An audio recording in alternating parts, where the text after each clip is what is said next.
Bien-aimé dans le Seigneur, je reviens encore sur un sujet important. Nous sommes dans Jacques au chapitre 3.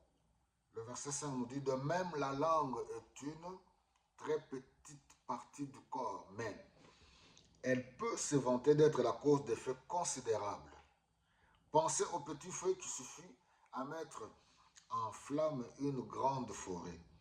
Eh bien, la langue est pareille à un feu, c'est un monde de mal installé dans notre corps. Elle infecte notre être entier, elle enflamme tout le cours de notre existence d'un feu provenant de l'enfer même. Jacques nous parle aussi de la sagesse, que celui qui manque de la sagesse qu'il demande avec foi et Dieu peut lui accorder. Par le Saint-Esprit, nous voyons que là, dans le fruit de l'Esprit, quand Paul écrit aux Galates pour leur parler du fruit de l'Esprit, un fruit qui a tellement beaucoup d'éléments, l'amour, la paix, la joie, il y a un élément qui m'intéresse beaucoup, la maîtrise de soi. Voilà. Comment maîtriser notre langue? C'est très important. Alors, pour toute personne, en commençant par nous, les serviteurs de Dieu, qui, Dieu, dans sa grâce, nous a appelés à nous tenir devant les gens pour parler, nous devons prier, demander de la sagesse pour savoir comment tenir notre langue. Comme on vient de le lire là, un petit membre placé dans notre corps, mais qui peut enflammer toute notre vie.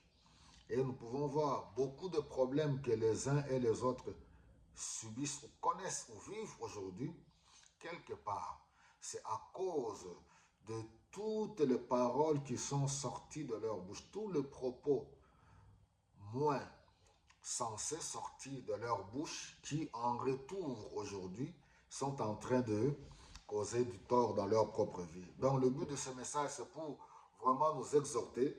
Je m'adresse à nos serviteurs de Dieu, nous tenir devant le public. La fois passée, j'en ai parlé, la chair. Quand on se tient devant la chair, on vient pour annoncer la parole de Dieu. Que le Saint-Esprit nous aide, qu'on soit rempli du Saint-Esprit, même si nous disons que oui, c'est la vérité que je suis en train de proclamer, l'Esprit Saint qui nous donne le mot juste pour édifier.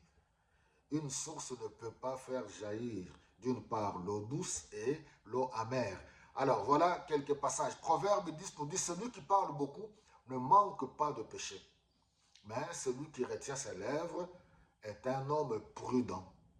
Le livre de Proverbes, chapitre 13, verset 3. Celui qui veille sur sa bouche garde son âme.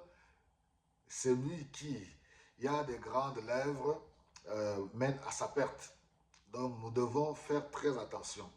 Alors, ce n'est pas ce qui entre dans la bouche qui suit l'homme, mais c'est ce qui sort de sa bouche, c'est ça qui suit l'homme. Donc là, nous le trouvons dans Matthieu. Proverbe 31, verset 26 nous dit, la personne qui a la sagesse ouvre sa bouche avec sagesse. Et des instructions aimables sont sur sa langue. Ne parle plus sous l'effet de la colère, de la jalousie, de la rancune, ni de la peur. Libère ton cœur de toutes ces choses. Voilà cette petite exhortation.